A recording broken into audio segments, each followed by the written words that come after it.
कोई तुम सा नहीं भाग दौड़।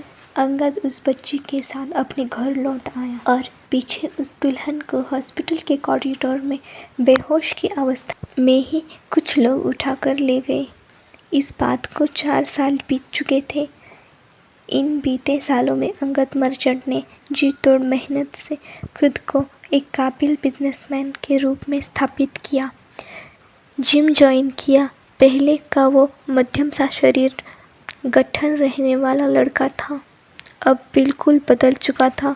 आज वो एक सुगठित शरीर का मालिक था। वो मिस्टर परफेक्ट था, एक ऐसा आदमी जिसे हर लड़की अपने पति के रूप में पाना चाहती थी। बेहद हैंडसम नज़र आता था वो। लड़कियां उसकी दीवानी थी तो वो भी दिलदार बन गया था। लड़कियों को निराश न करते हुए उन्हें खुद के करीब आने का मौका देता था। इन्हीं आदतों के चलते उसकी छवि एक कैसिनोवा की बन गई थी। वो अपनी इस छवि को बदलने की कोशिश भी नहीं करता था, अफवाहों को बेखौफ उड़ने देता था। किसी भी लड़की के साथ अपने रिश्ते को आगे बढ़ाने के सवाल पर कोई सफाई भी पेश नहीं करता था। ऐसे किसी भी सवाल के जवाब में यही कहता, प्यासों को तड़पाना मुनासिब नहीं समझता मैं, तो उन्हें तृप्त होने का मौका दे देता हूँ। इससे ज़्यादा मुझे कुछ करना ज़रूरी नहीं समझता मैं। एक रोज़ ऑफिस के बाहर रिपोर्टर, आपको नहीं लगता कि आपकी इस छवि से आपकी इमेज डाउन हो सकती है? सीरियसली, मुझे हंसी आ रही है। इमेज बनाकर इम्प्रेस करने का काम मुझे कभी पसंद ही नहीं रहा। मैं खुद को पसंद करता हूँ, इतना काफ़ी है मेरे लिए। बाकी किसी को इम्प्रेस होना है या नहीं ये मेरा नहीं, उनका मसला है। I don't care about it. ऐसे आपके करीब कौन लड़की आना चाहेगी? अंगद के होठ एक तरफ से ऊपर उठ गए और वो चश्मा उतार कर उस पत्रकार की आंखों में इंटेंसिटी से देखते हुए बोला, सोनिया जी, आप कब फ्री है? मैं आज दोपहर में लंच पर वेट करूं आपका होटल रेसिडेंस में। वो उसकी कशिश भरी निगाहों में खोते हुए बोली, मुझे इस काबिल नहीं समझती आप। नहीं, क्यों नहीं?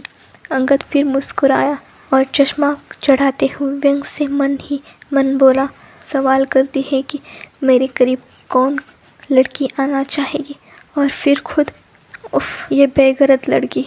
वो अचानक ही पीछे पलटा और बोला, प्लान चेंज हो गया है, आपके साथ किसी और दिन लंच करूँगा। आज मुझे कुछ ज़रूरी काम है। I hope you don't mind. हाँ, मैं माइंड नहीं करूँगी, जानती हूँ आप बहुत व्यस्त रहते हैं। थैंक्स, कहते हुए अंगद आगे बढ़कर गाड़ी में बैठ गया। अगले दिन अंगद शीशे के सामने खड़ा बाल बना रहा था कि तभी 4 साल की छोटी बच्ची उसके पैरों से आ लिपटी। पापा, गुड मॉर्निंग मेरी जान, कहते हुए अंगद ने उसे गोद में उठा लिया। Good morning. इतनी जल्दी उठ गई आप? आपके हाथ से नाश्ता करना है मुझे। चलिए, आज हम साथ खाएंगे। रोज़ रोज़ क्यों नहीं? काम होता है ना बच्चे। पर मुझे अकेले बिल्कुल अच्छा नहीं लगता। ऐसा ही है तो फिर आप शैतानी करके सबको भगा क्यों देती हो? मैंने तो बहुत बार कोशिश की कि ताकि आपके साथ कोई हर वक्त रह सके। आपको कोई पसंद ही नहीं आता, क्योंकि मुझे सिर्फ आप चाहिए। मैं हर वक्त साथ नहीं रह सकता बच्चे।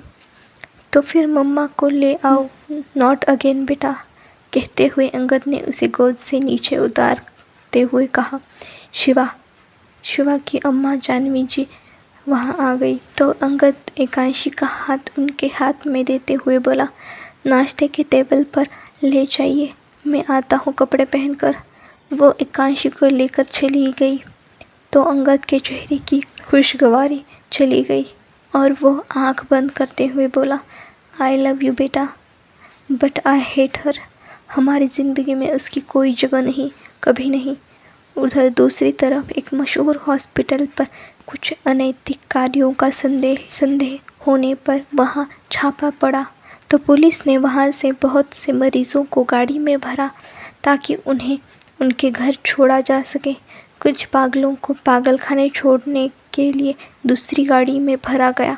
तो उनमें से एक अर्ध विक्षिप्तशील दिखने वाली लड़की गाड़ी से उतरकर भाग गई। उसकी हालत कोई खास अच्छी नहीं थी, बहुत मैली सी थी और पतली सी हालत में भी मानो शरीर का सारा खून कोई चूस गया हो। हाथों पर लगी ड्रिप को नोचते हुए वो पीछे देखते हुए बेतहाशा भागने लगती है ताकि कोई उसे पकड़ न सके। इधर एकांशी ने चुपचाप नाश्ता किया।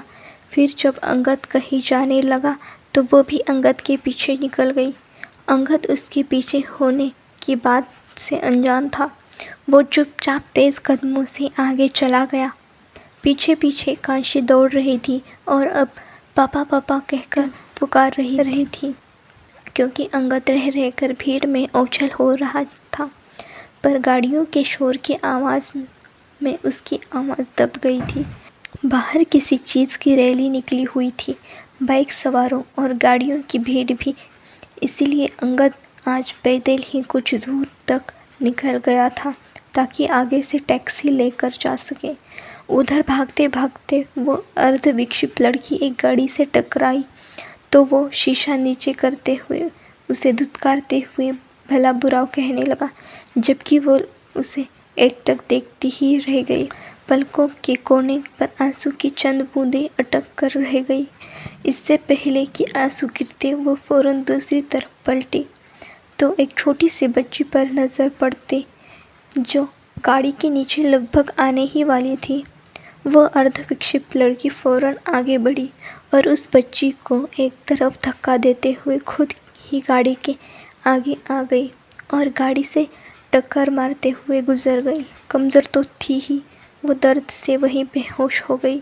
शोर होने पर अंगद मुड़ा तो किसी की गोद में एकांशी को देखते ही वो भीड़ को चीरते हुए वहाँ पहुँचा और एकांशी को उसकी गोद से अपनी गोद में लिया। वो अभी तक शॉक थी, एकटक उधर ही देखे जा रही थी जिधर वो बचाने वाली लड़की पड़ी हुई थी। अंगद ने उसे चूमते हुए कहा, तुम ठीक हो? बोलो कुछ, ऐसे चेहरा क्यों बना रखा है? एकांशी, मेरी तरफ देखो, उधर मत देखो, मैं यहाँ हूँ, डरने की कोई बात नहीं। एकांशी ने उसकी तरफ न देखते हुए सुबकते हुए उंगली से उस तरफ इशारा किया तो अंगद उसके आंसू पोंछते हुए उस दिशा में बढ़ते हुए बोला, मैं देखता हूँ, चुप रहो, रोने की कोई बात नहीं, सब ठीक है। अंगद ने आगे भीड़ को हटाया और उस लड़की को उठाकर एक शख्स की गाड़ी में रखते हुए हॉस्पिटल की तरफ चल दिया।